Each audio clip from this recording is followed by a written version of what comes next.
يسمعون بها أولئك كالأنعام بل هم أضل أولئك هم الغافلون চোখ আছে দেখে না, খারাপ দেখে, কান আছে শোনে না, ইয়ারফোন দিয়ে খারাপ কিছু শোনে, অন্তর আছে বোঝে না, আল্লাহর দিন না বুঝে তারা জিহালাতকে বোঝে।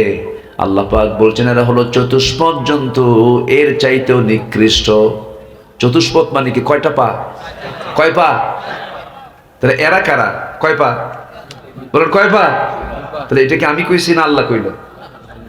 দয়া করে রাগ করবেন না, আল্লাহর কথা এটা। প্রত্যেকটা প্রাণী আল্লাহর জিকির করে। ওয়ালাকিন লা তাফকাহুনা তাসবিহাহুম, ওই সমস্ত পাখির ভাষা তোমরা বোঝো না, ওই সমস্ত জন্তুর ভাষা তোমরা বোঝো না। আপনার বাড়ির যে গৃহপালিত পশুগুলো, আপনি যদি ফজর নামাজ না পড়েন ওরা কিন্তু টের পায় আমার মালিক নামাজ পড়ে না। প্রত্যেকটা প্রাণী কিন্তু জিকির করে। প্রত্যেকটা প্রাণী আমার আপনার মতো এরকম অনেক নাশকর বান্দার তালিকায় তারা থাকে না। 100 তারা আল্লাহর জিকিরটা করে। ছোট্ট একটা পাখি নির থেকে বের হয়ে যায়, বাসা থেকে বের হয়ে যায় শূন্য পেটে। কি পরিমাণ তাদের তাওয়াক্কুল, কোনো খাদ্য গুদাম নাই, কিচ্ছু নাই, কোন প্রকার তাদের আয়োজন নাই। ছোট্ট ঘর থেকে বের হলো সকালবেলা খালি পেটে, সন্ধ্যাবেলায় ওই পাখিটা ভরা পেটে সে তার বাসায় নিশ্চিন্তে প্রবেশ করে। যেরকম সুবহানাল্লাহ। জ্বালানির কোনো সংকট নাই, কারণ জ্বালানির সংকট দরকারই তো নাই, ওর হুন্ডারও দরকার নাই, ওর তো পাখা আসি এমনি। সুবহানাল্লাহ বলবেন না? যত সমস্যা কাদের? আমাদের সমস্যা। আমরা আমাদের সমস্যা নিজেরা সৃষ্টি করেছি। পাখির কি উন্নত জীবন দেখেন। পাখি সিংড়ার পাখি, চলন বিলের পাখি চলে যাবে ঢাকা, কোনো জ্বালানির দরকার নাই, হুন্ডার সিরিয়াল নাই, কোনো বাসের টিকিট কাটতে হয় না, শুধু যাবে ঘরের সামনে থেকে, শুধু প্রিপারেশনটা নেবে, আল্লাহর জিকিরটা করে সে তার পাখার ডানাটা বিছায়া দিয়ে ঢাকার উদ্দেশ্যে রওনা দেবে, কোনো বাধা নাই। এই পৃথিবীতে এই পাখিগুলোর বিচরণ কত দুনিয়াব্যাপী চিন্তা করে দেখুন। চলন বিলে মনে হয় অতিথি পাখি আসে না? আসে। সে 1 মাইল 2 মাইল দূরে থেকে নয়, 40,000 কিলোমিটার দূর, 40,000 কিলোমিটার দূর সাইবেরিয়ান দ্বীপপুঞ্জ থেকে, সাইপ্রাস থেকে এই পাখিগুলো চলন বিলে আসে, হাকালুকি বিলে আসে, মহেশখালী, কুতুবদিয়া, সেন্ট মার্টিন, ওই যে ওর পরে মনপুরা, সন্দ্বীপ, এই সমস্ত হাতিয়ার মধ্যে এই সমস্ত দ্বীপাঞ্চলে এই পাখিগুলো চলে আসে 40,000 কিলোমিটার দূর থেকে। সে লাইনটা বুঝলো কেমনে? এখানে হাতিয়া দ্বীপ আছে, চলন বিল আছে। এই পাখিগুলো কেমন করে আসে, কেন আসে, কি জন্য আসে? ওই সময় তারা আমার দেশকে পছন্দ করে নেয়, যে সময় ওই দেশে তাদের জীবনটা বিপন্ন হওয়ার সম্ভাবনা থাকে। এত তীব্র ঠান্ডা পড়ে যায় যে -20 হয়ে যায়, -25 হয়ে যায়। ঠান্ডার তীব্রতায় তাদের রক্তগুলো সব আইস হয়ে যাবে, বরফ হয়ে যাবে, শুকে তাদের হার্ট স্ট্রোক করে মারা যাবে। আল্লাহ বলেন, পাখিরে এই দেশে থাকলে তোদের জীবন থাকবে না, তোরা মরে যাবি, অতএব তোরা বাংলাদেশে চলে যা। বাংলাদেশে গিয়ে 6 মাস থেকে আয়, ওখানকার আবহাওয়ায় তোরা বেঁচে থাকবি। আবার যখন তোর দেশে, তোর মাতৃভূমিতে যখন আবহাওয়া, যখন গরম যখন সৃষ্টি হবে, যখন ঠান্ডার তীব্রতা কমে, যখন স্বাভাবিক তাপমাত্রা হবে, সেই সময় তোরা ফিরে আসবি তোদের বাড়িতে। এখন তোরা তোর বাংলাদেশে চলে যা, চলন বিলে চলে যা। এই পাখিগুলো যখন রওনা দেয়, পাসপোর্ট হাতে হাতে নিয়ে রওনা দেয়। পাসপোর্ট আছে? কোনো পাসপোর্ট নাই, ইমিগ্রেশন নাই, তদন্ত নাই, কিচ্ছু নাই। সেই সাইপ্রাস থেকে পাখিগুলো রওনা দিল। কেমন করে তারা রোডটা চিনলো? আকাশপথ আছে না নাই বলেন? আকাশপথের লাইন কিন্তু আছে। আকাশপথ কিন্তু সহজ নয়, এখানেও কিন্তু ট্রাফিক আছে। নির্দিষ্ট একটা রুটে চলতে হয়, নির্দিষ্ট লাইনে চলতে হয়, রাডারে চলতে হয়, নিয়মতান্ত্রিক পন্থায় চলতে হয়। এখন এই পাখিগুলো ছোট্ট ছোট্ট মাথা নিয়ে, কোনো কিছু নাই সাথে, তারা কেমন করে এত পথ পাড়ি দিয়ে চলে আসে? বিজ্ঞান বলছে ওই সমস্ত পাখির মধ্যে আল্লাহ রাব্বুল আলামিন ক্রিপ্টোক্রম নামক একটা প্রোটিন দিয়ে দেন। ওই প্রোটিনের মধ্যে জিপিএস থাকে, ট্র্যাকিং থাকে। ওই ট্র্যাকিংটা ফলো করে করে সে সোজা চলন বিল খুঁজে পায়। জোরে কোন সুবহানাল্লাহ। কে দেন? আসতে বলবেন না, কে দেন? কুল্লু কদ আলিমা সালাতাহু ওয়া তাসবিহাহু, প্রত্যেকটা পাখি তাসবিহ এবং নামাজ পড়ে। আল্লাহু আকবার বলেন। সালাতাহু ওয়া তাসবিহাহু, দোয়া করে, আল্লাহর নাম আল্লাহর জিকির তারা করে। শুধু করে না কে বলেন, কে করে না? মানুষ খালি ঘুমায়। ফজরের সময় মুসল্লি নাই জানেন, বুকটা ফেটে যায়। খালি বারবার বলে বাংলাদেশ মসজিদের দেশ, ঢাকা মসজিদের শহর, মুসল্লি ফাঁকা। কি আমি কি ভুল বললাম? মুসল্লি ফাঁকা যে মসজিদ, সেই মসজিদ করে লাভ আছে? আবাদহীন মসজিদের কোনো দাম আছে? দাম নাই।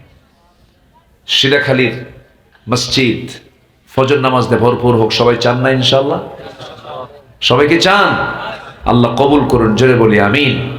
আরো জোরে বলি আল্লাহুম্মা আমিন। নামাজকে আমরা কন্টিনিউ করব, নামাজ আমরা কেউ ছেড়ে দেব না। জান্নাত প্রাপ্তির জন্য 15টা কাজ আজকে আমরা শিখে যাব। নাম্বার 1 হচ্ছে নেক আমল সহ ঈমান আনবো। রাজি আছেন? কি কি কি ঈমান আনবো আমরা বলেন? ঈমান আছে কিন্তু আমল নাই। দাম আছে? কোনো দাম নাই। আমল আছে, ঈমান নাই, দাম আছে? দাম নাই। অনেক হিন্দু ভাই কিন্তু আছে দেখবেন, মিথ্যা কথা কয় না, ওজনে কম দেয় না, জিনার কাছেও যায় না। এলে কি খারাপ আমল না ভালো আমল? কিন্তু কি নাই? ঈমান নাই। আমার নবীজির চাচা আবু তালেব, কে? আবু তালেব। লোকটার মধ্যে কি ঈমান ছিল? হ্যাঁ, ছিল না। কিন্তু নবীর প্রতি কি ছিল? মোহাব্বত ছিল। নবীর প্রতি মোহাব্বত নেক আমল। এমনকি আবু তালেবের যে মোহাব্বতের পরিমাণ, অনেক সাহাবীর মধ্যে মোহাব্বত ছিল। এত মোহাব্বত থাকার পরেও, এত নেক আমল থাকার পরেও জান্নাত পাবে না। কারণ কি নাই? ঈমানটা নেই। এই জন্য শর্তই হচ্ছে ঈমানও থাকতে হবে, নেক আমলও থাকতে হবে। দুটাই মূল্যহীন হবে একদিন আল্লাহর কাছে। এই জন্য দুটো মিলেই আল্লাহ পাক বান্দাকে জান্নাত দিবেন। জোরে কোন সুবহানাল্লাহ।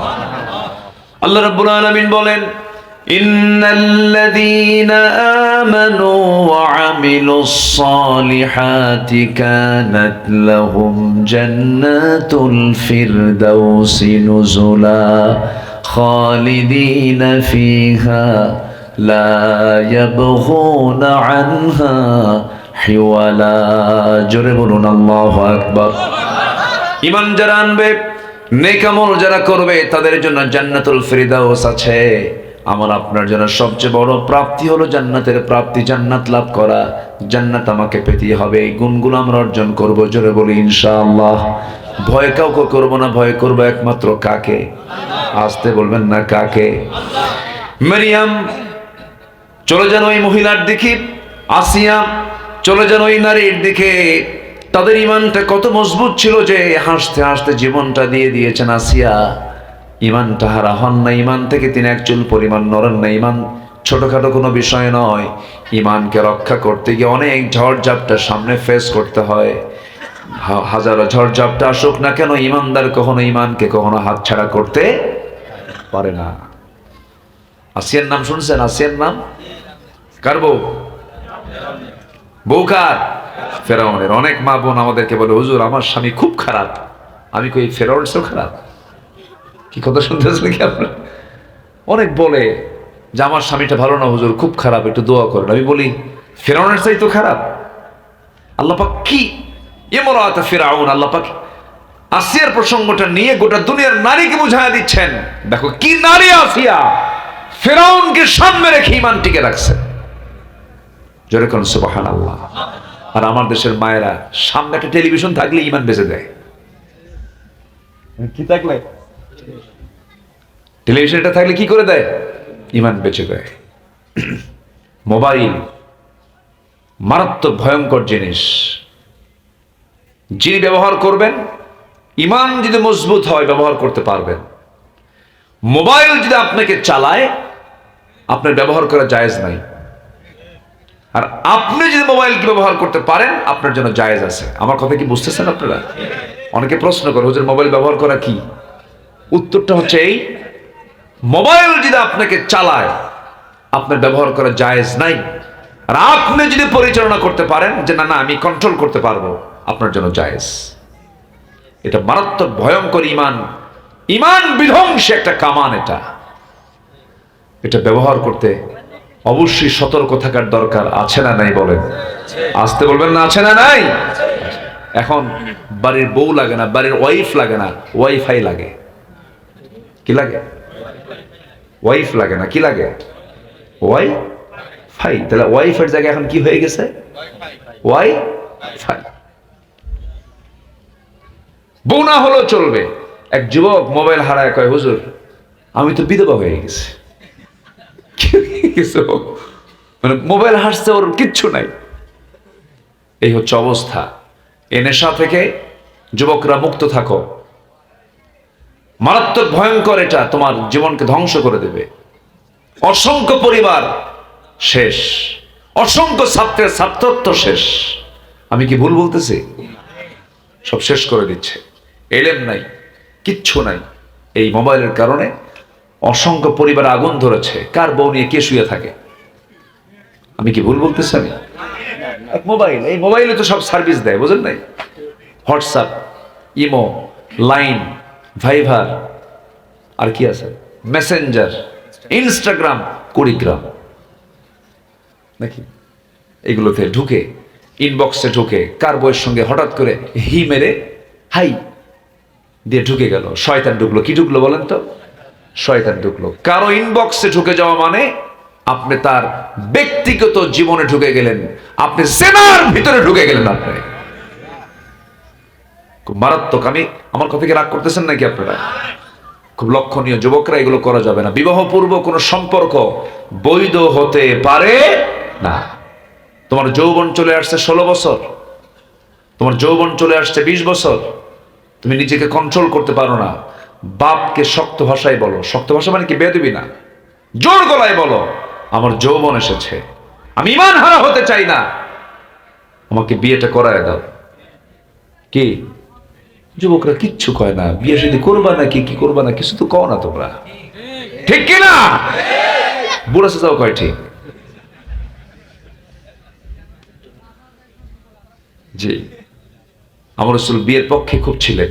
রাসূল বিয়েটাকে এত ইজি করে দিয়েছেন, নিজের মেয়েকে বিয়ে দিয়েছেন, নিজের মেয়েকে অল্প বয়সে বিয়ে দিয়েছেন। আমার দেশে 14 বছর বয়সে প্রেম জায়েজ, 16 বছরও প্রেম জায়েজ, কিন্তু 18 বছর আগে বিয়ে হলে পরে ওটা জায়েজ নেই। কি যে উল্টা পাল্টা নিয়ম, সব পিটাইয়ে সোজা করা দরকার, ঠিক কিনা? 12 বছর বয়সে 13 বছর বয়সে কোথাও গেছে, ঘুরছে ফিরছে, আকাম কুকাম করছে, সমস্যা নেই, 100 টাকা জরিমানা। কত টাকা জরিমানা? এই আকাম কুকাম গুলো করে বেড়াচ্ছে, অথচ বলতেছে যে, অথচ আমার রাসূল তিনি মডেল। আম্মা জান আয়েশা সিদ্দিকা রাদিয়াল্লাহু আনহা 13 বছর বয়সে রাসূলের স্ত্রীত্বের মর্যাদা নিয়ে তার ঘরে অবস্থান করেছেন। আপনি এখানে আর কি নেবেন? আপনি এখানে আপনি কি নিতে চান? কি আপনি কোন মডেল নিতে চান? আপনি যারা এগুলো নিয়ে বারবার কথা বলে, এদের মধ্যে নাস্তিক্য চেতনা লালন করে, ঠিক কিনা বলেন? একটা নারীর নিরাপত্তা স্বামীর কাছে। একটা নারীর নিরাপত্তা কার কাছে? স্বামীর কাছে। একটা পুরুষের নিরাপত্তা হলো কার কাছে? স্ত্রীর কাছে। হুন্না লিবাসুল লাকুম ওয়া আনতুম লিবাসুল লাহুন্না। তাছাড়া কোথাও কোনো নিরাপত্তা নাই। অতএব এটা হয়ে যাওয়া দরকার, কি ঠিক কিনা? বিয়ে কি 50 বছরে? এখন তো 50 বছরও বিয়ের সময় হয় না, এত ব্যস্ত। 50 বছরে বিয়ে কইরা চোখে দেখে না তো। 50 বছর চোখে দেখে? 50 বছরে বিয়ে কইরা 60 বছর একটা বাচ্চা হয়, সে বাচ্চার চোখেও চশমা, ওর চোখেও চশমা। রাস্তায় যখন হাঁটে তখন ছেলেকে বলে, এই ছেলে, এটা তোমার কে? দাদা না নানা? বাপ কি হয়ে গেছে? দাদা নানা হয়ে গেছে। এগুলো কোনো জীবন না। জীবনটা একটা সুন্দর করে সাজিয়ে নিবা, চরিত্র নষ্ট করবা না, চরিত্রকে ঠিক রাখবা। তুমি অন্য কোনো নারীর জীবন নষ্ট করবা, তোমার একজন বোনের জীবন নষ্ট করবা আরেকজন। সবার বোনকে, সব নারীকে তুমি আমানত মনে করবা, এটা আমানত। আমি তার দিকে লোলুপ দৃষ্টিতে তাকাচ্ছি।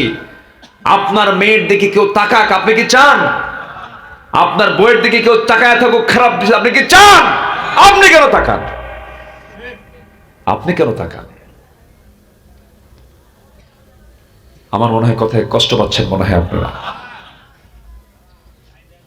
এই সেন্সগুলো আল্লাহ যেন আমাদের ভিতরে যেন তৈরি করে দেন। জোরে বলি আল্লাহুম্মা আমিন, জোরে বলি আল্লাহুম্মা আমিন। আসিয়া আলাইহিস সালাতু ওয়াস সালামের ঈমানটা কত মজবুত ছিল। হ্যাঁ, কোন সমস্যা?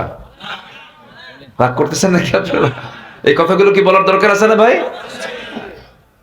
অস্ত বহু শুনছি আমরা, এগুলো একটু নির্দেশনা। অনেক বাপ আছে খেয়ালই করে না মেয়ের দিকে, honours 4th year final year চামড়া কুচকে গেছে, বিয়ে দেয় না। বিসিএস ক্যাডার হবে, কি হবে? বিসিএস ক্যাডার হবে। ওই মেয়ে তো আগ্রহী হারায় ফেলবে। এগুলো জীবন না। আগে ক্যারিয়ার নয়, আগে চরিত্র, আগে চরিত্র রক্ষা করা। আগে ক্যারিয়ার না, আগে চরিত্র। আগে চরিত্র, আগে চরিত্র ঠিক রাখো। চরিত্র দিয়া তোমার চরিত্র ধ্বংস করে ক্যারিয়ার করার কোনো দরকার আছে নাকি? না, চরিত্রকে আমরা ঠিক রাখবো। জোরে বলি ইনশাআল্লাহ। আল্লাহ চরিত্রকে ঠিক রাখার জন্য পুরুষকে বলেছেন আকাম কুকাম করিস না, এক বউতে হয় না আরেকটা বিয়ে কর, তা অন্য বউনের শুয়ে থাকবি না তুই। কি কথা কি বুঝতেছেন আপনারা? আল্লাহ জেনা চান না, আল্লাহ বিয়ে চান। বৈধতা নিয়ে থাকো। আগের দাদাদের মধ্যে বিয়ের পরিমাণ কম ছিল না বেশি ছিল? আর এখনকার ভাইদের মধ্যে কমছে না, আকাম কুকাম ঠিকই আছে, কিন্তু অন্যের বউ নিয়া। আমি কি ভুল বলতেছি নাকি? এগুলো সমাজে বহু বিধবা আছে না নাই? সমাজে বহু অসহায় নারী আছে না নাই? পুরুষ মানুষ মারা যায়, পুরুষ মানুষের জীবন তো ঝুঁকিপূর্ণ। অনেক বিধবার স্বামী রোড অ্যাক্সিডেন্টে মারা গেছে। এই বিধবাগুলো সমাজের বিভিন্ন জায়গায় তারা অসহায়ত্ব নিয়ে থাকে। এই সমস্ত বিধবাদের পাশে দাঁড়ানোর দরকারও আছে না নেই বলেন? আছে। অনেকে কয় বিয়ে একাধিক করা সুন্নত, 4টা বিয়ে করা সুন্নত। তুই 4টা বিয়ে করবি কর, ওগুলো তালাক প্রাপ্ত বিধবা আছে ওগুলো বিয়ে কর। কি ঠিক আছে কিনা বলেন? এটা জায়েজ। ইসলাম অনেক সুন্দর সমাধান দিয়েছে। আল্লাহ বোঝার তৌফিক দান করুন। জোরে বলি আমিন। আসা আলাইহিস সালাতু ওয়াস সালাম তিনি কি করলেন? ঈমানকে বিক্রি করে দিয়েছেন। স্বামীটা কত জঘন্য। স্বামী শেষ পর্যন্ত বলে ফেলল, আসিয়া তোমাকে আমি কত সম্মান দিয়েছি, এই মিশরের আমি হলাম প্রধান, আমি হলাম রাষ্ট্রনায়ক, রাষ্ট্রপ্রধান, তুমি হলে তার স্ত্রী, তুমি হলো ফার্স্ট লেডি অফ ইজিপ্ট। কিন্তু আমি শুনলাম তুমি নাকি কালিমা গ্রহণ করেছো, ঈমান এনেছো। এবার আসিয়া বলছেন, শুনবেন কেন আমার স্বামী? আপনি দেখেন আশহাদু আল্লা ইলাহা ইল্লাল্লাহ। ফেরাউন তো মাথায় হাত দিয়ে বলে, হায় রে, কাম করছে কি এটা? মুসা তো এখান পর্যন্ত চলে আসছে, মুসা আমার বউ পর্যন্ত চলে আসছে, এটা কেমন কথা? এবার বলতেছে আসিয়া, মুসার ধর্ম ছেড়ে দাও। তিনি বললেন, না আমার স্বামী, এটা মুসার ধর্ম, এটা আল্লাহর ধর্ম। ইন্নাদ দীনা ইনদাল্লাহিল ইসলাম। সঙ্গে সঙ্গে ফেরাউন বলছে, আসিয়া আমি জানি ইসলাম সঠিক, আল্লাহ সঠিক, কোনো সমস্যা নাই, কিন্তু তুমি আমার এই বিশাল বড় রাজত্ব তুমি আমার হুমকির সম্মুখীন করে দিলা। তুমি আমার বউ, তুমি যদি কালেমা গ্রহণ করো আমার রাজত্বই তো টিকবে না, আমার মান সম্মান থাকবে না। তুমি ইসলামটা ছেড়ে দাও। তুমি যদি ছেড়ে না দাও তাহলে বড় বিপদ হয়ে যাবে আমার। আসিয়া বলছে, আমার স্বামী গো, আমি আপনাকে সম্মান করি, রেসপেক্ট করি, আপনি আমাকে যত অনুরোধ করবেন, যত বিষয় সব মানবো, কিন্তু ঈমানের ব্যাপারে কোনো আপোষ আমার কাছে খুঁজে পাওয়া যাবে না। আমি ঈমান নিয়ে আমি কোনো প্রকার আপোষ করতে চাই না, আমি ঈমান নিয়ে টিকে থাকতে চাই। ফেরাউন বলল, আসিয়া তাহলে তো প্যাঁচ লেগে গেল। ফেরাউনের ঘুম নাই। মন্ত্রী পরিষদকে ডেকে বলল, আমার এই অবস্থা, আমার ঘরের মধ্যে শত্রু।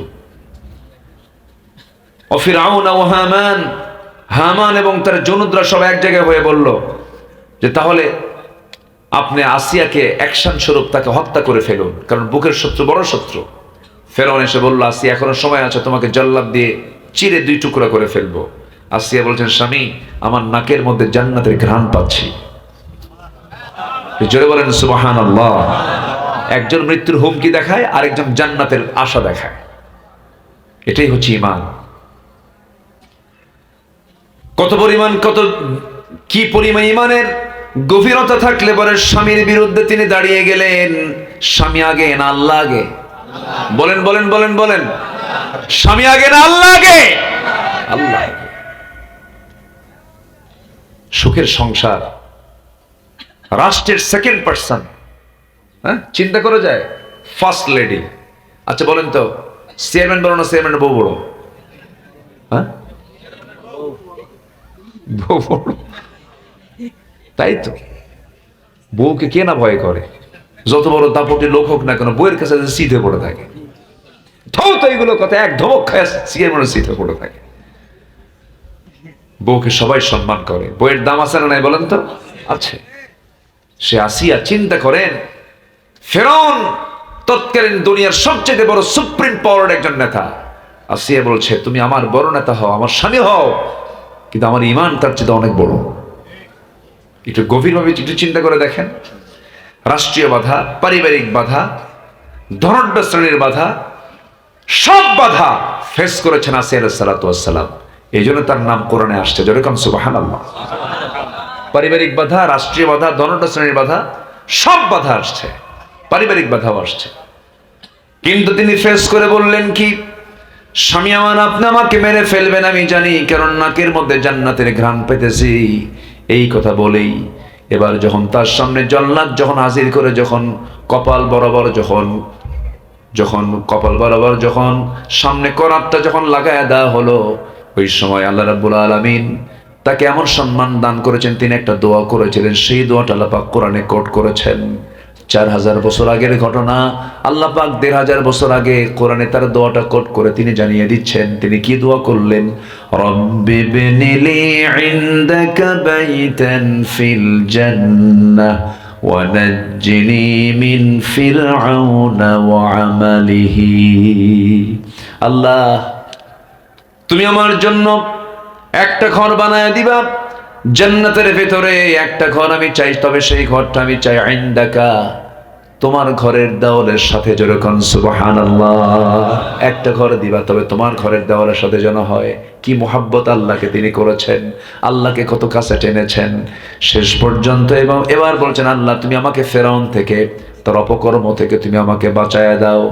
দুনিয়া থেকে আসিয়া বিদায় নিলেন, আর দুনিয়াবাসীকে জানায় দিলেন ও দুনিয়ার মানুষ, ইমানকে রক্ষা করার জন্য পারিবারিক বাধা, সামাজিক বাধা, ধনাঢ্য শ্রেণীর বাধা, রাষ্ট্রীয় বাধাকে ফেস করে ইমানকে টিকে রাখতে হয়। যেরকম সুবহানাল্লাহ। ইমানকে আমরা টিকে রাখবো, এটা হচ্ছে জান্নাত প্রাপ্তির 1 নাম্বার কাজ। আরো আছে কয়টা? 14টা। কোন তো কি করি, সময় লাগে কি বলবো? আলহামদুলিল্লাহ, আল্লাহ কি না পারেন। আর কিছুক্ষণ, আর 10-15 মিনিট যদি বৃষ্টি যদি আর একটু ডাবা হতো, ক্যাটস অ্যান্ড ডগস যদি হতো, তাহলে বলেন তো থাকতো? খুঁজে পাওয়া যেত না। আল্লাহ দুটাই দিয়েছেন, বৃষ্টিও দিয়েছেন, মাহফিলও দিয়েছেন। বলি আলহামদুলিল্লাহ। লাস্টে মাহফিল কমিটি কয়টা পাইল? 2টা পাই। এটা বরকত। আল্লাহ তুমি সিধাখালীর সব ঘরকে তুমি ইসলামের দুর্গ বানায় দাও। জোরে বলি আমিন। সুদ মুক্ত গ্রাম বানায় দাও, নামাজি গ্রাম বানায় দাও, জিনা মুক্ত গ্রাম বানায় দাও, পর্দাওয়ালি মা বোন বানায় দাও।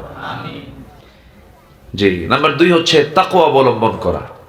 ভয় যদি করতে হয়, কাকে ভয় করব আমরা? বলেন কাকে? কাকে? ভয়ের জায়গা একটা, ভয়ের জায়গা কে? আল্লাহ। ভয়, আল্লাহ ছাড়া কোনো ভয় আছে কারো? না, কোনো ভয় নাই। যারা ভয় করবে আল্লাহকে, তাদের কি হবে? ইন্নাল মুত্তাকিনা ফি জান্নাতি ওয়া নাঈম ফাকিহিনা বিমা আতাহুম রাব্বুহুম ওয়া ওয়াকাহুম রাব্বুহুম আযাবাল জাহিম। জোরে বলুন আল্লাহু আকবার। নাম্বার 3 হলো নামাজ কায়েম যারা করবে, অনর্থক কাজ থেকে যারা দূরে থাকবে, তারা জান্নাতের মেহমান হয়ে যাবে। এই আয়াতটা কার না জানা আছে? যারা পারেন সঙ্গে পড়ুন। قد أفلح المؤمنون الذين هم في صلاتهم خاشعون। নাম্বার 4 হলো রোজা যারা পালন করবে তাদের জন্য জান্নাত অবধারিত। আল্লাহ পাক তাদেরকে জান্নাত দিবেন। জান্নাত প্রাপ্তির জন্য রোজা একটা গুরুত্বপূর্ণ একটা কাজ। রোজাদারকে আল্লাহ রাব্বুল আলামিন রায়্যান নামক দরজা দিবেন, যে দরজা দিয়ে রোজাদার ছাড়া কেউ ঢুকতে পারবে না। যেরকম সুবহানাল্লাহ। দরজার নাম কি? রায়্যান। আমার বন্ধুগণ, শাওয়াল মাস চলে। শাওয়াল মাস কিন্তু এখনো যায় নাই, গেছে নাকি? এখনো আছে। শাওয়াল মাসে মূলত কয়টা রোজা? 6টা রোজা পুরুষের জন্য, 6টা মেয়েদের জন্য, 6টা। কোনো পুরুষ যদি রমজান মাসে রোজা হয়তো হঠাৎ করে বাদ পড়ে গেছে, অসুস্থ ছিলেন, আগে শাওয়ালের রোজা না আগে ফরজ রোজা?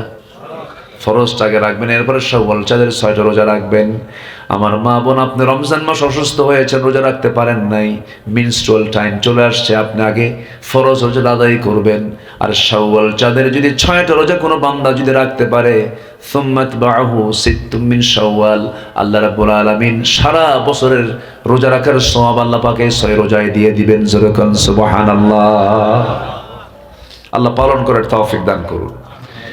নাম্বার 5 হলো জীবনের সকল জায়গায় আল্লাহর প্রতি ভরসা রাখবো, আমরা তাওয়াক্কুল করবো আল্লাহর উপরে। আমার আল্লাহ আমার জন্য যথেষ্ট। আল্লাহ কি বলে, আলাইসাল্লাহু বিকাফিন আবদাহ, বান্দার জন্য কে যথেষ্ট?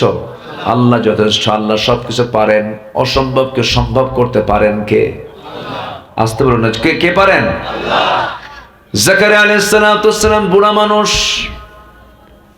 সন্তান নেওয়ার মতো, সন্তান হওয়ার মতো কোনো বয়সই তার ছিল না, কিন্তু আল্লাহ রাব্বুল আলামিন তার এই বুড়া বয়সে তার মাথার চুলগুলো শুভ্র হয়ে গেছে, চামড়া হাড়গুলো ক্ষয় হয়ে গেছে, চামড়াগুলো কুঁচকে গেছে।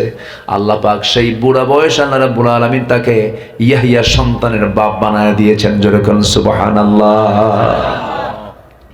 ঠিক আছে না? আল্লাহু আকবার। ইব্রাহিম আলাইহিস সালাম 80 বছরের বুড়া মানুষ। কত বছর? 80 বছরের বুড়া মানুষ, সারা জীবন সন্তান নাই, কিচ্ছু নাই। সারা আলাইহিস সালামকে নিয়ে তার জীবনটা পাড়ে দিলেন, সন্তান হয় না। 80 বছর বয়স, আল্লাহ রাব্বুল আলামিন বলছেন, হে ইব্রাহিম, তোমাকে তো আমি জাতির পিতা বানায় দিয়েছি, একটা কাজ তোমাকে দিয়ে করতে চাই। কিছু সুন্নাত আছে, সুন্নতে ইব্রাহিম, দাঁড়িয়ে রাখা সুন্নতে, জোরে কন, আরো জোরে, খাতনা করা সুন্নতে ইব্রাহিম। এটা কিন্তু মূল সুন্নাহ।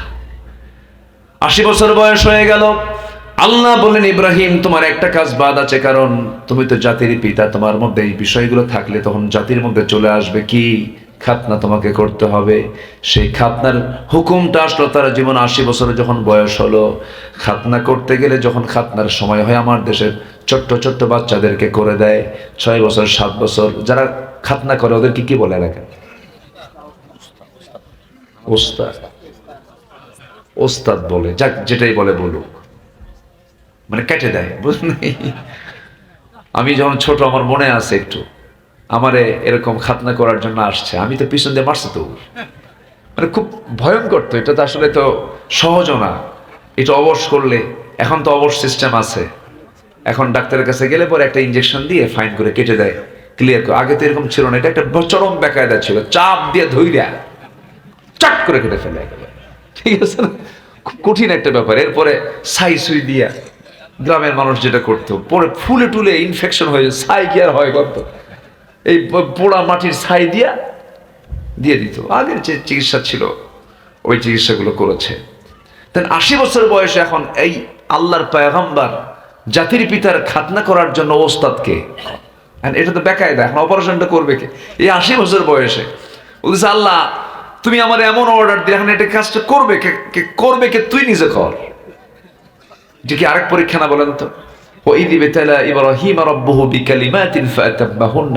আমি ইব্রাহিমকে অনেক পরীক্ষা করেছি, প্রত্যেকটা পরীক্ষায় তিনি পাশ করেছেন। তিনি একটু বললেন না যে আমি পারবো না, উনি বলেছেন? বলেন না। উনি বললেন ঠিক আছে আল্লাহ। উনি করলেন কি? কাঠে ওই যে বগলের তলে থিয়া 22, হ্যাঁ ঠিক আছে না? এখন তো এগুলো এখন ছেলে পেলে এগুলো চিনবে না, 22 বলে। তো এই 22 জাতীয় একটা অস্ত্র হাতের মধ্যে নিয়ে উনি চলে গেলেন একটু জঙ্গলের দিকে, আড়ালে চলে গেলেন, নিজেরটা নিজেই সাইজ করলেন। সুবহানাল্লাহ বলবেন না আপনি? আচ্ছা কম তো এই কাজ কি সহজ? বলেন তো, এটা কি ছোটখাটো সাহসের দরকার? বলেন তো,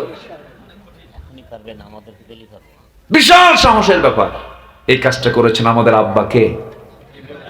বলেন একদম সহিহ হাদিস, কিন্তু এটা সহিহ হাদিস। তিনি খাতনার কাজটা সম্পন্ন করেছেন এই 22 দিয়ে। এই সুন্নাহটা এখনো আছে না নাই? আছে। ইব্রাহিম আলাইহিস সালামের জীবনটা কি ছিল? কি তাওয়াক্কুল ছিল আল্লাহর উপরে। সন্তান হয় না, সন্তান আল্লাহ একটা দিল, তাও কি ইয়াং বয়সে না বুড়া বয়সে? বুড়া বয়সে। সে বাচ্চা হলো, সে বাচ্চা তারপর রেখে আসা লাগলো, আবার পানির জন্য ছটফট হাহাকার। কি একটা সিচুয়েশন। সব সময় ভরসা করতে হবে কার উপরে? আল্লাহর উপর। ইতিহাস তো সবার কম বেশি জানা আছে, জাস্ট আমি একটু ইঙ্গিত দিয়ে যাচ্ছি। সম্মানিত ভাইয়েরা, বুড়ো বয়স আল্লাহ রাব্বুল আলামিন তার এই সন্তানটা দিলেন এবং হাজারের গর্ভ থেকে আসলো। হাজারের গর্ভ থেকে আগে আসার পর পরে আবার ওই আগের যে বউ সারা আলাইহিস সালামের গর্ভ থেকে আবার ইসহাক আলাইহিস সালামের জন্ম হয়ে গেল। ঠিক আছে, আল্লাহ আল্লাহ কি না পারেন, আল্লাহ সব দিয়ে দেন।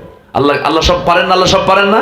পারেন। অতএব সন্তান দেওয়ার মালিককে তাওয়াক্কুল করতে হবে কার উপরে? কোনো মাজারে যাওয়ার দরকার আছে? সেজদা দেব কার কাছে? আল্লাহর কাছে। সন্তান হবে না, হবে না কেন? 30 বছর পরও সন্তান হয়, আছে না? আচ্ছা, কখনো মন খারাপ করা যাবে না। সম্মানিত ভাইরা, এক বেচারির আমার এক মুসল্লি, তার উনি হেডমাস্টার, ওনার 7টা মেয়ে। কয়টা মেয়ে? 7টা মেয়ে। আবার আরেকটা সন্তান তার স্ত্রী গর্ভে আসছে। 8 নম্বর সন্তান যখন গর্ভে আসছে, ডেলিভারি হওয়ার সময় দেখে এটাও মেয়ে। তাহলে কয়টা হলো? 8টা হলো। সব আত্মীয় স্বজন 14 গুছি সব এসে বলতেছে, লজ্জা নাই, শরম নাই, এত বাচ্চা মানুষ নাই নাকি? এই বাচ্চার নাম রেখে দাও ইতি, সমাপ্তি, আর না চাই না। তখন এই কথা বলছে, তখন হেডমাস্টার কয়, হুজুর আমি তো শিক্ষিত মানুষ, আমি তো বুঝি যে সন্তান ছেলে মেয়ে কোনো বিষয় না, আমি সবার কথা শুই না, সবার চোখ তো গরুর মতো বানাইছে, সব খেপে আছে। আমি বললাম আমার সন্তানের নাম রেখে দিলাম আশা, মানে আরো আসুক। যেরকম আলহামদুলিল্লাহ, এটার নাম ভরসা। কার উপরে? আল্লাহর উপরে। কখনো মন খারাপ করা যাবে না। যে পুরুষ, যে স্বামী তার বউকে মেয়ের সন্তান হওয়ার জন্য গালিগালাজ দেয়, ওটা অসভ্য, ওটা অসভ্য, সামাজিক, ছোট লোক, ওটা জাহেল। ওটা কখনো একটা বারের জন্য বলবেন না তোর পেট পচা, তোর পেট ভালো না, তোর ঘর, তোর ঔরসে বারবার মেয়ে সন্তান হয়, এই সমস্ত কথা যারা বলে এদের কপালে কখনো ভালো কিছু জুটবে না। কি কথা কি বুঝতেছেন? আমার মায়েরা খুব ভালো, খুব খুশি হচ্ছে, হুজুর ভালো করে করেন, আমার স্বামী মাঝে মাঝে গোতা মারে। এগুলো করবেন না।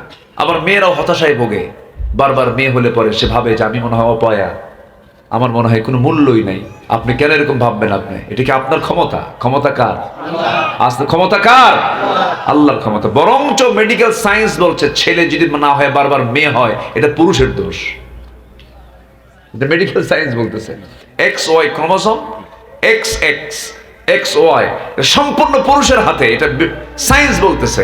আর আল্লাহ বলছে না, আমি কাউকে ছেলে দিই, কাউকে মেয়ে দিই, কাউকে কিছুই দেই না। এটা কার ক্ষমতা বলেন? আল্লাহর ক্ষমতা। তাহলে সায়েন্স খুঁজলে দোষ কার? বলেন কার দোষ? বেশি যুক্তি দেখালে দোষ কার হবে? পুরুষের দোষ হবে। আমার মায়েরা খুব খুশি, হুজুর আপনি খুব ভালো।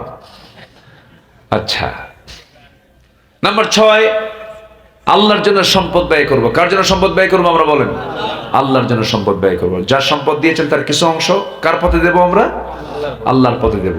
আল্লাহ পাক আমাকে ডাবল ডাবল দিবেন। আল্লাহ আমারে দিবেন কি কম কম না বেশি বেশি দিবেন? আমি আল্লাহকে দেব হলো হিসাব করে, আল্লাহ আমাকে দিবেন বেহিসাবি। যেরকম সুবহানাল্লাহ। অতএব দেওয়ার জায়গা নেওয়ার জন্য দিতে হবে খুশি করে। কার পথে? বলেন কার পথে? আল্লাহর পথে। আল্লাহ আমাকে ডাবল ডাবল দিবেন। আল্লাহ রাব্বুল আলামিন বলেন, مثل الذين ينفقون أموالهم في سبيل الله كمثل حبة أنبتت 7 سنابل في كل سنبلة 100 حبة والله يضاعف لمن يشاء والله واسع عليم। জোরে বলুন আল্লাহু আকবার। আল্লাহ বলছেন, বান্দারে ডাবল ডাবল তুমি আমাকে দিবা, আমাকে দিবা, আমি তোমাকে ডাবল ডাবল দিয়ে দেব, 10 গুণ পর্যন্ত দিব, 700 গুণ পর্যন্ত বাড়ায় দেব। কার কথা? কার কথা? আল্লাহর কথা। নাম্বার 7, মন্দ প্রতিহত করে ভালোকে প্রতিষ্ঠা করা। সমাজে মন্দ থাকবে না ভালো থাকবে? ভালোকে আমরা প্রতিষ্ঠা করব। জোরে বলি ইনশাআল্লাহ। আল্লাহ রাব্বুল আলামিন কোরআনে কারীমের ভিতরে কত সুন্দর করে 1500 বছর আগে জানিয়ে দিয়েছেন, লিইলাফি কুরাইশ ইলাফিহিম রিহলাতাশ শিতাই ওয়াস-সাইফ ফালইয়াবুদু রাব্ব হাযাল বাইত الذي أطعمهم من جوع وآمنهم من خوف জোরে বলুন আল্লাহু আকবার। তুমি কি ক্ষুধা মুক্ত, ত্রাস মুক্ত? তুমি কি ক্ষুধা মুক্ত, ত্রাস মুক্ত? তুমি কি ভয়ে মুক্ত জীবন তুমি কি করতে চাও? নাকি একটা কাজ তোমাকে করতে হবে, সেটা হলো ফালইয়াবুদু রাব্ব হাযাল বাইত। তোমার দায়িত্ব হলো এই ঘরের যিনি মালিক, কাবার যিনি মালিক, সেই মালিকের সমস্ত হুকুমগুলো মেনে নেওয়া, তার দাসত্ব করা। জোরে বলি সুবহানাল্লাহ।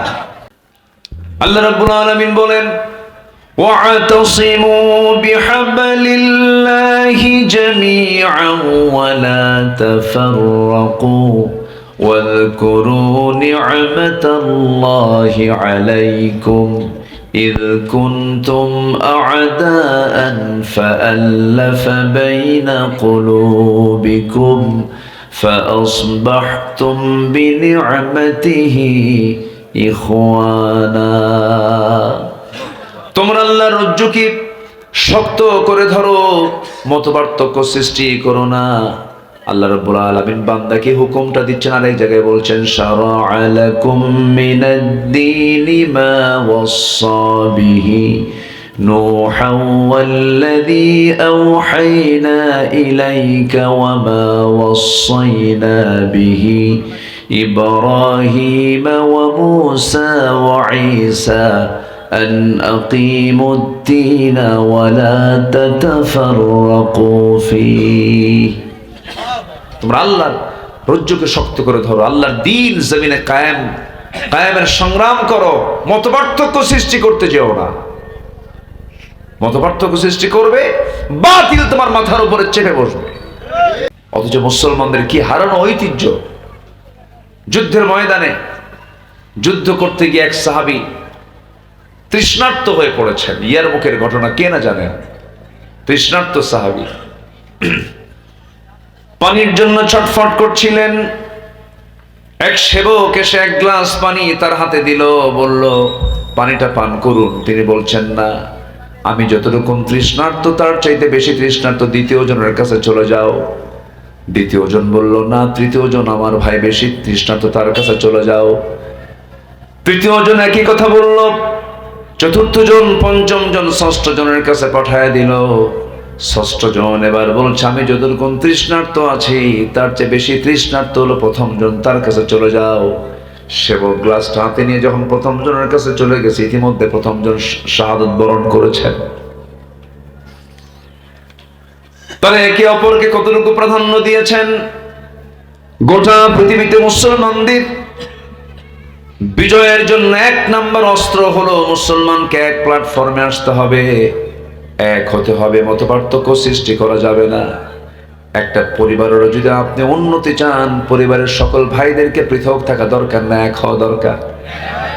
একটা পরিবারে যদি ভাই ভাই দ্বন্দ্ব লাগে, ওই পরিবারে শান্তি থাকে না।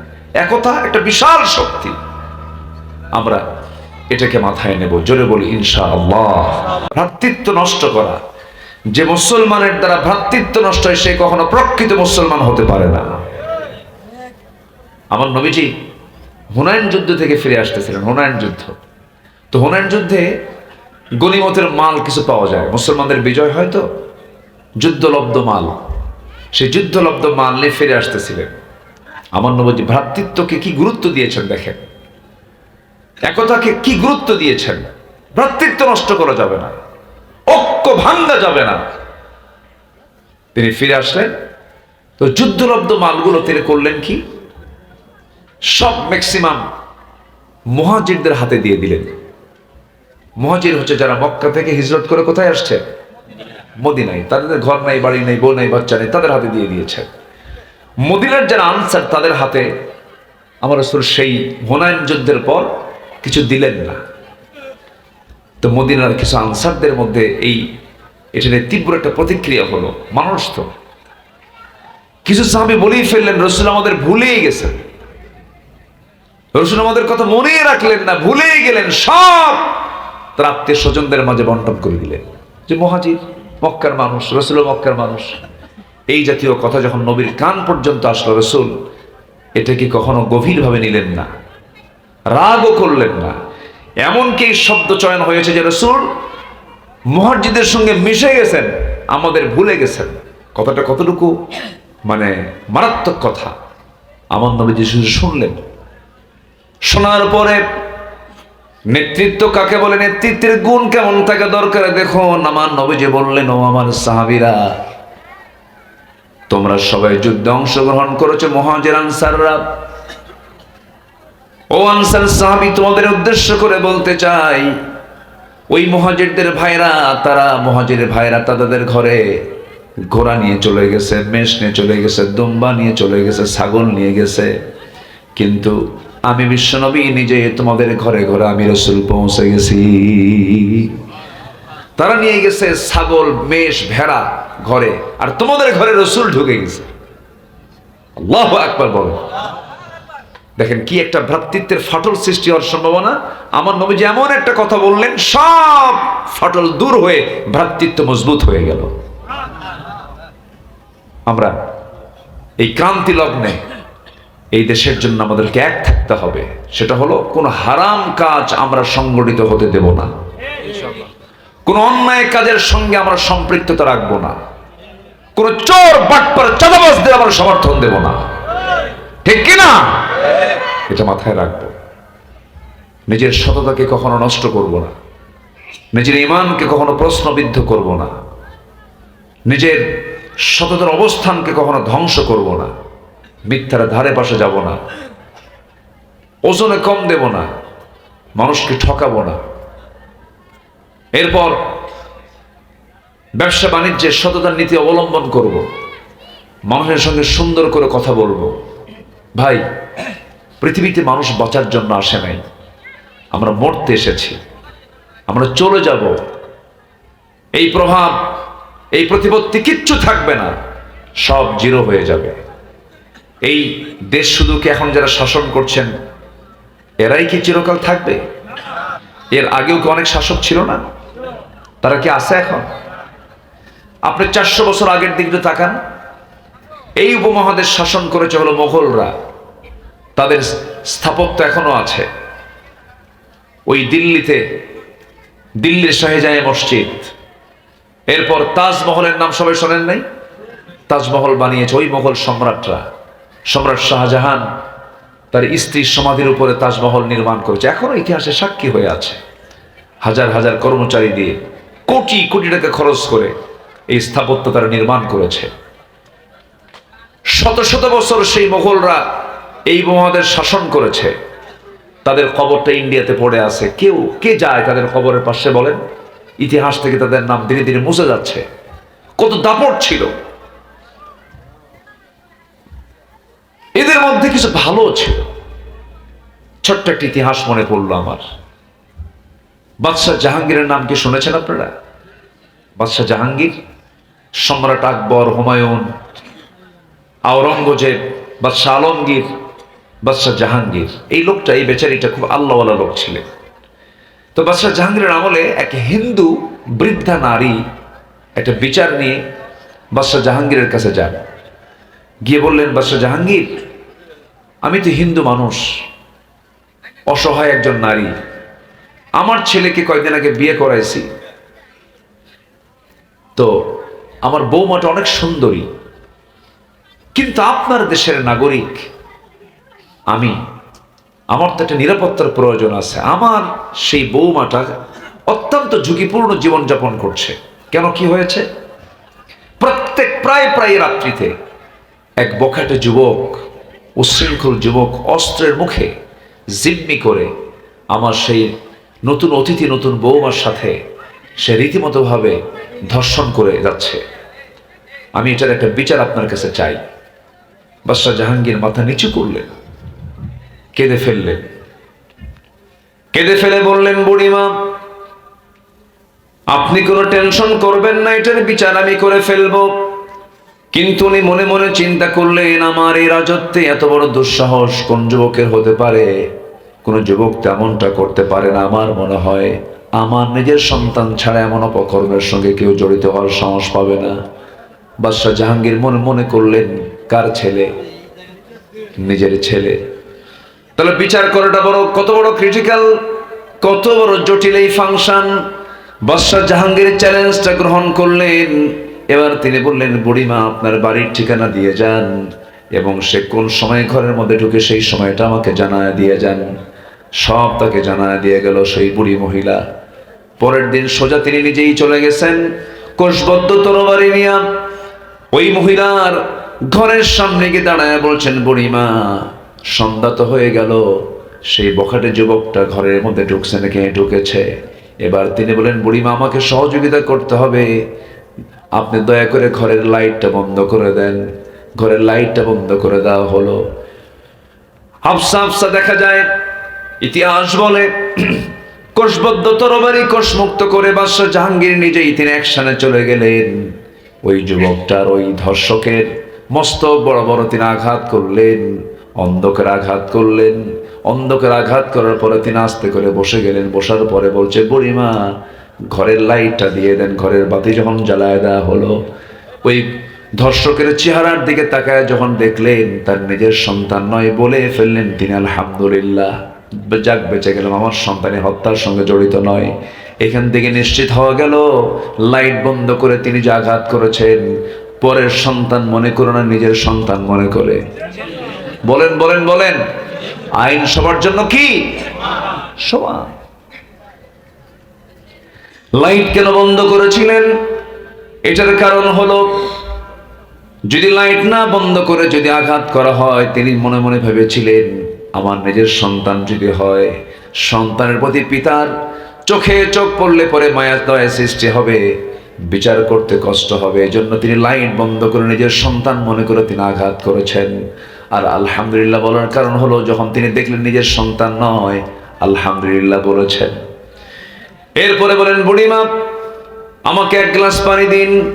এক গ্লাস পানি তিনি এক ঢোকে বসে তিনি খুব ক্ষুধার্ত কলিজা নিয়ে পান করলেন। বলা হলো, আপনি এমন করে পানি পান করছেন কেন? তিনি বলছেন, বুড়িমা গতকালকে আমার আদালতে গিয়ে বিচার চেয়েছেন, সেই সময় থেকে নিয়ে সময় পর্যন্ত এক ফোঁটা পানি, দানা, কোনো খাবার আমার পেটে যায় নাই। বুড়িমা আমি যদি কোনো কষ্ট দিয়ে থাকি আমাকে মাফ করে দিয়েন। এই কথা বলে চলে আসার পথে বুড়িমার পায়ের নিচে নিজের মাথার রাজ মুকুটটা পায়ের নিচে রেখে বলছেন, বুড়িমা এই যে রাজ মুকুটটা আপনার পায়ের নিচে রাখলাম, আল্লাহর কসম করে বলি আমার যে রাজ মুকুটের যে দাম, এর চাইতে হাজার হাজার গুণের দামি হলো একটা নারীর সতীত্বের দাম। এই রাজত্বে চিন্তা করবেন না, এই রাজত্বে একটা নারীর ইজ্জত হানি আমি হতে দেব না। বাদশাহ জাহাঙ্গীর। আল্লাহু আকবার বলেন। আর প্রত্যেক দিন আমরা মিডিয়াতে পাচ্ছি কিসের সংবাদ? ধর্ষণ। আমরা স্বাধীন দেশ, আমরা স্বাধীন করেছি 54 বছর 56 বছর আগে, এ পর্যন্ত ধর্ষণ বন্ধ করতে পারলাম না। আলহামদুলিল্লাহ নাকি? কথা বললি তো আমরা দোষী হয়ে যাই, কথা বললি তো আমরা বলে যে আমরা রাষ্ট্রদ্রোহী হয়ে যাই। আমরা এমন বাংলাদেশ দেখতে চাই না যে দেশে ধর্ষণের সংবাদ পাওয়া যায়। আমরা এমন দেশ দেখতে চাই না। আমরা দেখতে চাই সেই দেশের মতো দেশ। রাসূল বলেছেন, সানা থেকে হাজরামাউত পর্যন্ত একটা সুন্দরী নারী, একাকিনী, নিঃসঙ্গিনী, রাতের আধারে একাকিনী চলবে, কোন যুবক তার দিকে তাকানোর সাহস পাবে না। কার ভয়ে? আল্লাহর ভয়। জাতির মধ্যে ঢুকায় দিতে হবে কার ভয়?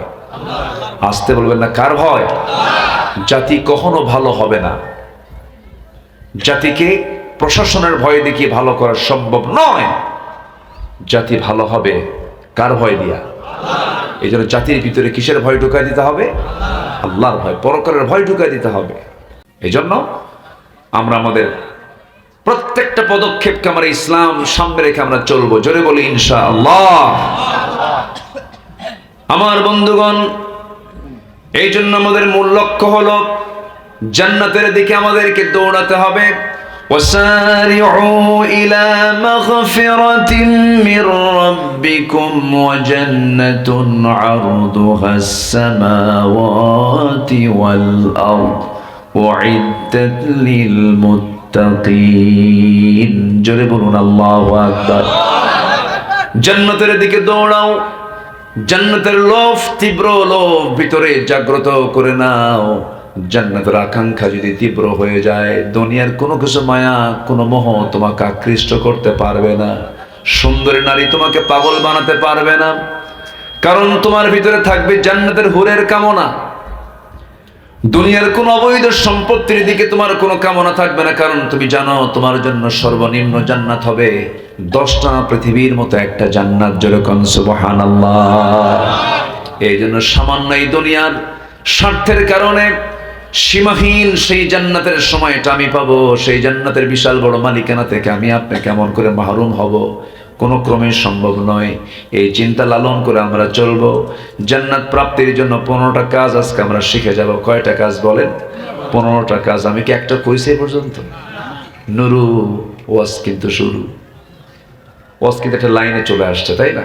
আমি তো হতাশ হয়ে গিয়েছিলাম একটু, যে মনে হয় আজকে আর কথা বলার সুযোগ পাবো না, দোয়াটা করে দিই। কিন্তু আল্লাহ একটা সুযোগ করে দিলেন, তাই না? এটা আলহামদুলিল্লাহ বলা যাবে না ভাই? ফজর পড়বেন? সবার কি ফজর পড়ার নিয়ত আছে তো ইনশাআল্লাহ? না ঘুমাবেন? ঘুমাবেন? এই দেশে ফজর পড়ে বেশি না ঘুমায় বেশি? এই জন্য কিছু ঘুমাবেন কিনা? নামাজ পড়ে কয়জন? যে মুমিন পাখির আগে ওঠে না, সূর্য জাগার আগে জাগে না, সে মুমিনই না। কি কথা বোঝা গেল? পাখি আগে জাগবে না, বান্দা আগে জাগবে। বলেন বলেন বলেন। সূর্য আগে উঠবে না, বান্দা আগে উঠবে। বান্দা আগে উঠবে। সূর্যের চেহারা দেখে না, ওর তো ডায়াবেটিস হবেই। সূর্যের চেহারা দেখে না, ওর তো ক্যান্সার হবেই। চোখে কম দেখবে। এগুলোর জন্য আমাদের, ওই যে বলছি না, এগুলো সব আমাদের হাতের কামাই তো। এগুলো সকালের যে বরকত, বুরিকাল্লি উম্মতি ফি বুকুরিহা, আমার উম্মতের বরকতময় সময় হলো সকাল। আর সেই সকালটা মানুষ ঘুমায় কাটায় দেয়, সারাদিন ঘুমায়, রাতের বেলা জেগে থাকে। এরকম লোক কম না বেশি বলেন তো? বেশি। কুত্তার কাম কি? কুত্তা কুত্তা কি করে? রাগ করতেছেন মনে হয়? খুব মার দিচ্ছি আমি না, খুব জোরে অ্যাকশন দিচ্ছি। কুকুরের কাজ হলো দিনে হাই তোলে আর ঘুম পারে। হাই তোলা দেখছেন না? আর যে লালা পড়ে, জিব্বাটা লম্বা হয়ে যায়। কোন শিফের আয়াত আছে তো, এই ব্যাপারে আয়াত আছে, ওদিকে যাচ্ছে না। তো কুকুরের কাজ হলো রাত জেগে থাকা আর দিনের বেলা ঘুমানো। আর হালাল যত প্রাণী আছে, ছাগল সন্ধ্যায় চলে যায়, ঘুমাতে যায়, ও সবার আগে ওঠে। আপনার গৃহপালিত পশুর দিকে যেগুলো হালাল পশু, কোন পশু রাত জাগে না, সব সকালবেলা উঠে যায়। আল্লাহু আকবার বলে। এই জন্য আমরা সুন্দর করে আমাদের লাইফটাকে সাজাবো। জোরে বলি ইসলাম দিয়ে সাজাবো। জোরে বলি আমাদের স্টাইল হবে নরমাল স্টাইল না ইসলামী স্টাইল? ইসলামী স্টাইল আমাদের জীবনটা আমরা সাজাবো। নামাজ কেন্দ্রিক জীবনযাপন। একটা কথা আমাকে খুবই টাচ করেছে, খুব ভালো লেগেছে। স্পিকার মহোদয় মেজর হাফিজ, ওনাকে এক মন্ত্রী বলেছেন যে আমরা এই বিলটা পাশ করে ফেলি, নামাজের যদি বিরতি না হয় এখনই পাশ করে ফেলবো। মেজর হাফিজ বললেন না, আগে বিল পাস নয়, আগে নামাজ পাস, আগে নামাজ পড়ে আসে। আমরা আগামীতে প্রত্যাশা রাখি নামাজের বিলও পাস হবে একদিন ইনশাআল্লাহ, পাস হবে। আল্লাহ কবুল করুন।